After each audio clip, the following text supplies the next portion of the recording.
Hello, bienvenue à tous dans cette nouvelle vidéo sur les looks dans Friends. Aujourd'hui on s'attaque à l'épisode 5 et on va attaquer tout de suite après que je vous ai fait ce petit speech.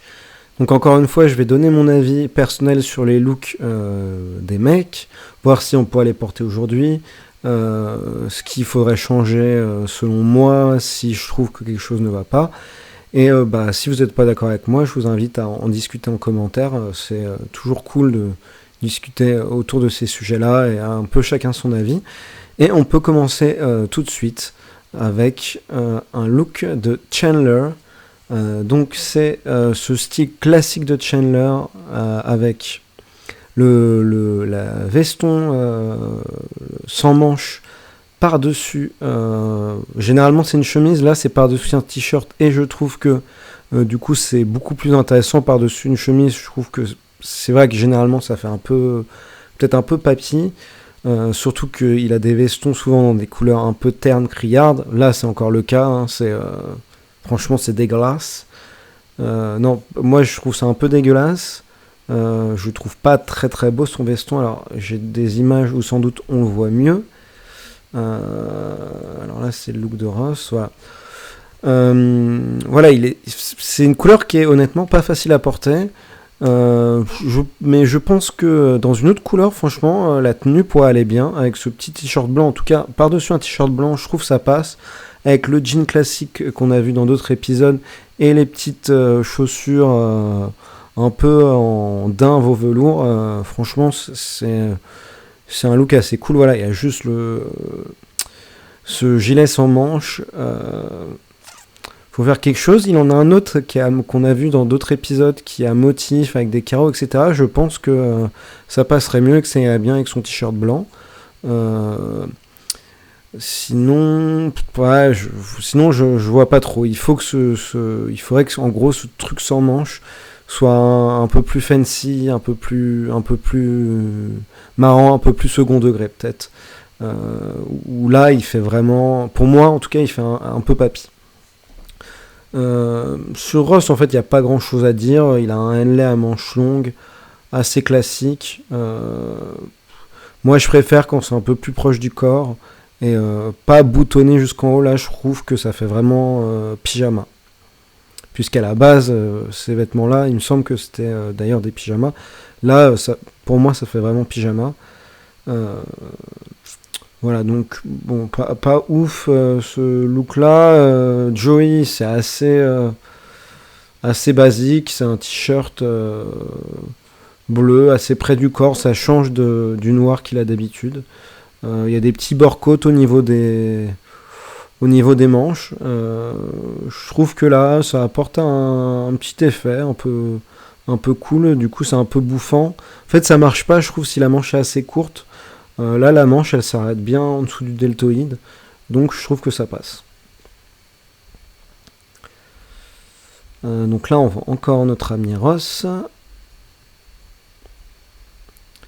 On voit un peu mieux le t-shirt de Joey. Donc c'est un col rond assez près du corps, on dirait limite ça pourrait être un col cheminé, mais non.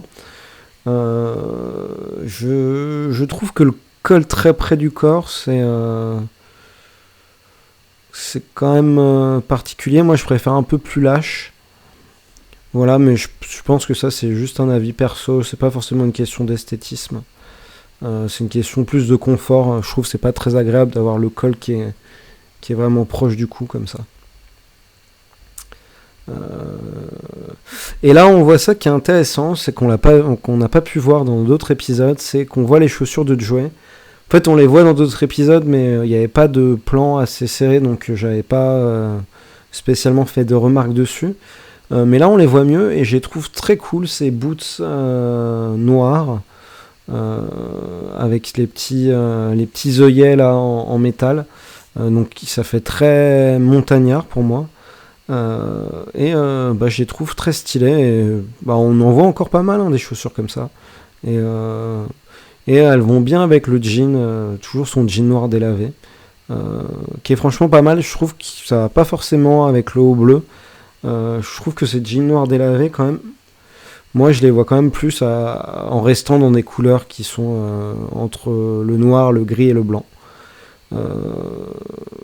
Mais après, faites-moi mentir, hein, il y a sûrement moyen de le mettre avec d'autres choses et ça soit cool aussi. Moi, en tout cas, c'est mon impression, c'est qu'il n'est pas forcément facile à mettre avec des couleurs, quoi, puisque le noir et le blanc ne sont pas des couleurs. Ma prof d'art plastique me disait toujours, ce sont des valeurs. Donc voilà pour ce look-là. Qu'est-ce qu'on a d'autre? Donc là, on voit Joey debout. Et après, on a ça. Donc ça, on l'a déjà vu, cette tenue, dans l'épisode précédent. Donc je vais pas en reparler. Et on a déjà vu aussi cette chemise de bowling de Chandler. Donc pas grand chose à dire. Voilà. Par contre là on a une tenue beaucoup plus intéressante de Joey qu'on n'avait pas encore vue. Donc c'est sa tenue un peu habillée. C'est en ton sur ton. Et alors je sais pas si c'est censé aller ensemble. On le saura jamais. Mais on avait déjà vu ça dans un épisode précédent qu'il y avait déjà un peu de ton sur ton. Je savais pas qu'à cette époque ça se faisait pas mal. Moi, dans mes souvenirs, années 90, j'ai plutôt en tête des trucs un peu color block, couleur tranchée. Mais je trouve c'est cool, c'est vrai que ça apporte un côté très minimaliste. Et là, je trouve ça marche très bien parce qu'il y a une sorte de... il y a un col Mao et en même temps, on a l'impression que c'est plus une surchemise col Mao. Alors, je me souviens pas en avoir vu. Mais je trouve que franchement, ça marche très bien, moi j'aime beaucoup, et elle est par-dessus un t-shirt noir. Les boutons de sa chemise sont noirs, donc ça match bien. Alors que d'habitude, franchement, une chemise avec des boutons noirs, je trouve pas ça très beau, ça fait un peu chargé, quoi. Et là, peut-être que vu qu'il n'y a qu'une seule couleur, moi je trouve que ça marche plutôt bien si on veut tenter une sorte de monochrome minimaliste. Je trouve que c'est assez cool et je pense que ça marcherait sans doute moins bien si c'était une chemise avec un col. Alors pourquoi ça marcherait moins bien? Parce que du coup tu aurais tout, en fait tout serait fondu à la fois dans le design et à la fois dans les couleurs.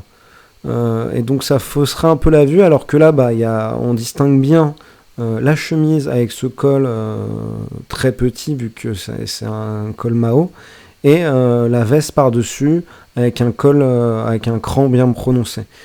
Si on avait deux vrais cols, donc le col avec le cran et par-dessus encore un col, je pense que ça ferait une sorte de surcharge qui serait pas sympathique. Alors que par exemple si c'était une chemise blanche, je pense que ça marcherait très bien. Voilà, encore une fois, c'est mon avis. Faudrait essayer, ça se trouve, on essaierait. En fait, ça rendrait pas bien du tout. Mais pour moi, c'est ça. Pour moi, c'est pour ça que ça marche là, en tout cas. Et voilà, en gros, c'est la dernière tenue, et qui est sans doute la tenue la plus intéressante de cet épisode. Les autres, on les avait déjà pas mal vus. Et là, on voit pas, mais en dessous, il porte je crois qu'il porte son jean noir, donc en fait ça serait plutôt un blazer. Alors je sais pas si l'ensemble marche avec le jean noir. Moi je porterais quand même plutôt, enfin je porterais pas son jean délavé en tout cas, je porterais soit un pantalon noir, ouais je pense que je resterais quand même dans le noir, parce que après là c'est difficile de placer de la couleur, je trouve, quand on a beaucoup de gris comme ça. Pas évident, donc je passerais un pantalon noir, et après on pourrait imaginer quelques notes de blanc quelque part, mais voilà. Voilà, c'était encore un épisode assez court parce que il n'y avait pas forcément beaucoup de tenues intéressantes, mais c'était quand même sympa d'en parler. Et voilà, j'espère que vous aurez apprécié la vidéo, et n'hésitez pas à partager vos avis en commentaire. Et je vous dis à bientôt pour une prochaine vidéo. Bye bye.